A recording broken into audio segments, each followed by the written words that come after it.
नमस्कार दोस्तों, विद्या education academy में आपका हार्दिक स्वागत है। आज हम दिसंबर 2021 के कुछ जो इम्पोर्टेंट करंट अफेयर्स के एमसीक्यू हैं, क्वेश्चन हैं ऑब्जेक्टिव टाइप के, उनको जरा देखेंगे। पहला क्वेश्चन है, हाल ही में किस देश ने बिना एनओसी के विदेशियों की शादी पर रोक लगा दी है? देखो, इसमें नेपाल, चीन, श्रीलंका, जापान है। इसमें करेक्ट आंसर श्रीलंका है। अब सवाल उठता है, क्यों क्यों ऐसा किया गया है? तो ऐसा सुरक्षा कारणों से किया गया है। श्रीलंकन सरकार का कहना था कि अगर कोई भी विदेशी, ठीक है, कोई भी विदेशी श्रीलंकाई लोगों से वैवाहिक संबंध बनाना चाहता है तो उसको एनओसी लेना पड़ेगा, तभी जाके वो विवाह कर पाएगा। और ऐसा उसके पीछे का एक सर्कुलर जारी करके उसने बताया कि ऐसा सुरक्षा कारणों से हमने ऐसा किया है। चलिए नेक्स्ट क्वेश्चन पे चलते हैं। स्वास्थ्य सूचकांक 2021 में निम्न में से किस राज्य को लगातार चौथी बार प्रथम स्थान प्राप्त हुआ है? बताइएगा। केरल, पंजाब, बिहार, झारखंड। इसमें देखिए, ये सही है, केरल। केरल को चौथी बार प्रथम स्थान प्राप्त हुआ है। और नीति आयोग की एक रिपोर्ट के अनुसार केरल स्वास्थ्य के मामले में सबसे आगे है। सबसे आगे केरल है, ये नीति आयोग की रिपोर्ट के अनुसार है। और जबकि उत्तर प्रदेश सबसे पीछे है इसमें, इस लिस्ट में यूपी अपना सबसे पीछे है। नंबर 1 पे केरल है, लास्ट में यूपी है। और जो स्वास्थ्य के मानक थे, केरल ने सभी मानकों को पूरा किया है। और ये जो था, क्या ये हेल्थ इंडेक्स था, हेल्थ इंडेक्स 2021 था, उसके तहत है ये केरल, प्रथम स्थान इसको प्राप्त हुआ है। और इसके बाद क्या था? इसके बाद प्रथम स्थान पे केरल था, सेकंड पे कौन था? सेकंड पे तमिलनाडु था, और तेलंगाना तीसरे पे था। तो याद रहे केरल, और लास्ट में कौन था? यूपी, सबसे पीछे। चलिए नेक्स्ट क्वेश्चन। ऐसा इसलिए भी है कि जरा इसके पीछे थोड़ी हिस्ट्री जान लेते हैं।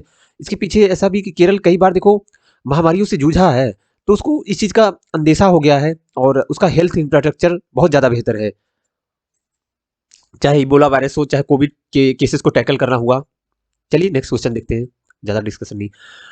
तीसरा तीसरा क्वेश्चन, उत्तर प्रदेश राज्य के नए मुख्य सचिव के रूप में निम्न में से किसे नियुक्त किया गया है? देखो, इसमें नियुक्त किए गए हैं दुर्गा शंकर मिश्रा जी। दुर्गा शंकर मिश्रा जी को नया जो मुख्य सचिव नियुक्त किया गया है यूपी की। देखो, दुर्गा शंकर मिश्रा जी ये थे, ये एक आईएएस कैडर के अधिकारी हैं। आईएएस कैडर के अधिकारी हैं, और ये दिल्ली मेट्रो के चेयरमैन भी है। ठीक है, दिल्ली मेट्रो के चेयरमैन भी है श्री दुर्गा शंकर मिश्रा जी।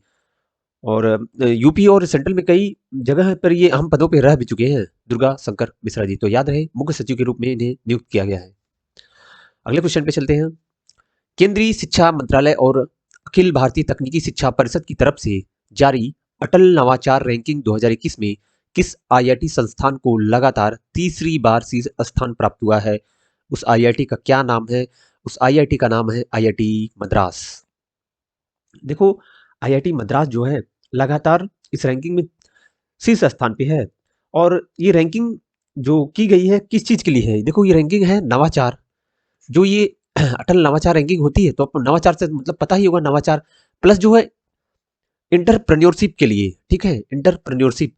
तो नवाचार इनोवेशन के लिए, इंटरप्रेन्योरशिप के लिए। इंटरप्रेन्योरशिप का मतलब क्या होता है? देखो, इंटरप्रेन्योर का मतलब क्या होता है? अक्सर क्या होता है भारत में, बहुत देखोगे और कंट्री की अपेक्षा यहाँ पर इंटरप्रेन्योरशिप जो है वो कम है।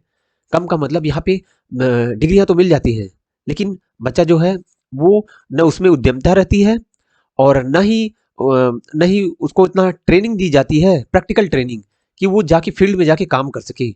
तो इन चीज़ों को बढ़ावा देने के लिए, इनोवेशन लाने के लिए ये सारी चीज़ें की गई हैं। इसमें लगातार रैंकिंग में मद्रास, ठीक है, मद्रास तीसरी बार शीर्ष स्थान पे काबिज रहा है। और जो इस रैंकिंग, ये रैंकिंग टॉप 10 थी। टॉप 10 में लगभग 7 आईआईटी इस रैंकिंग में थे। टॉप 10 की लिस्ट में देखें तो ये इस रैंकिंग में 7 आईआईटी ही थे। याद रहे, इसमें ऑप्शन डी सही है, आईआईटी मद्रास। नेक्स्ट, विश्व भर में अंतर्राष्ट्रीय महामारी तत्परता दिवस का आयोजन किस दिन किया जाता है? महामारी तत्परता, अंतर्राष्ट्रीय महामारी तत्परता दिवस का आयोजन देखो 27 दिसंबर ठीक है, 27 दिसंबर को। क्यों किया जाता है वो जरा समझ लेते हैं। देखो 27 दिसंबर को विश्व भर में अंतर्राष्ट्रीय महामारी तत्परता दिवस का आयोजन किया जाता है। इसके पीछे देखो ये स्टार्ट हुआ था 2020 से। संयुक्त राष्ट्र महासभा ने ये महामारी के विरुद्ध जो तैयारी होती है के विरुद्ध जो तैयारियां हैं, रोकथाम और कैसे हम एक दूसरे से अपने ज्ञान को साझा कर सकते हैं, या फिर ये समझ सकते हैं कि महामारी के समय हम कैसे बचाव कर सकते हैं, कैसे एक दूसरे से आइडिया शेयर करके हम चीज़ों को बेहतर तरीके से समझ सकते हैं, और ताकि अगली बार जब कोई बड़ी महामारी है तो हम पहले से तैयार रहें।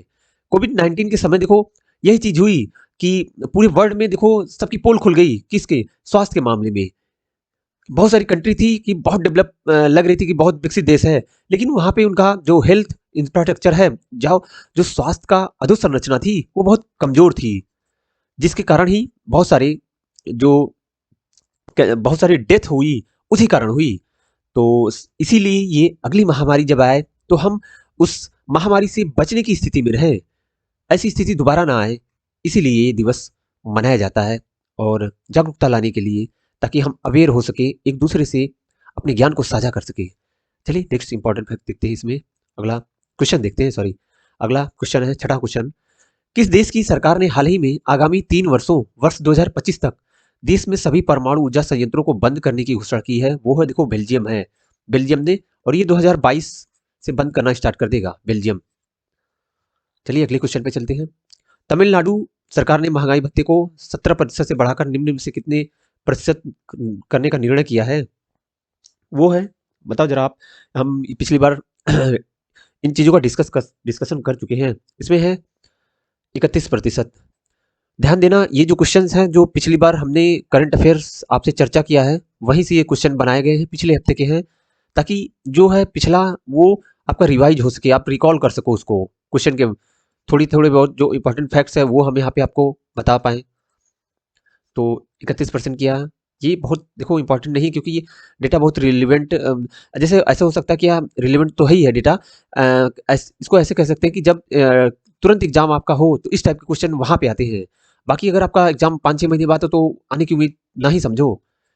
ठीक है, ध्यान देना, इंपॉर्टेंट ये सारे क्वेश्चन हो जाएंगे। जैसे ये है, ये स्टैटिक होगा, ये स्टैटिक क्वेश्चन है, ठीक है, ये बना रहेगा, इसको डेट पता रहे आपको। अगला क्वेश्चन देखते हैं। प्रधानमंत्री नरेंद्र मोदी ने 30 दिसंबर को उत्तराखंड की हल्द्वानी में 17,500 करोड़ रुपए से अधिक की लागत वाली कितनी परियोजनाओं का उद्घाटन किया है? देखो वो है 23 परियोजनाओं का उन्होंने उद्घाटन किया, और सबसे अहम परियोजना थी लखवाड़ लखवाड़ बहुउद्देशीय परियोजना। ये देखो, ये इसके बारे में पहली बार 1976 में सोचा गया था, तब से ये पेंडिंग में थी, तब से इस परियोजना पे वर्क नहीं हो पा रहा था। और परियोजनाओं में बात करें तो देहरादून के पास देखोगे यमुना नदी जहाँ पे है, यमुना नदी के पास से देखो उत्तराखंड और हिमाचल से ही पास से होकर यमुना नदी निकलती है, वहाँ पे 204 मीटर का ऊंचा बांध, कंक्रीट का बांध बनाना प्रस्तावित है, और वहाँ से 300 मेगावाट बिजली का उत्पादन हो पाएगा। तो ये सब परियोजनाएं हैं जो कि प्रस्तावित है। लखवाड़ बहुउद्देशीय परियोजना याद रहे किससे संबंधित है, कि उत्तराखंड से, और हल्द्वानी से इन्होंने लगभग 23 परियोजनाओं के उद्घाटन की बात कही है, 23। बस क्वेश्चन में इतना ही। उम्मीद करते हैं आपको ये जो क्वेश्चन एमसीक्यू की सीरीज है अच्छी लगी होगी। Thank you very much.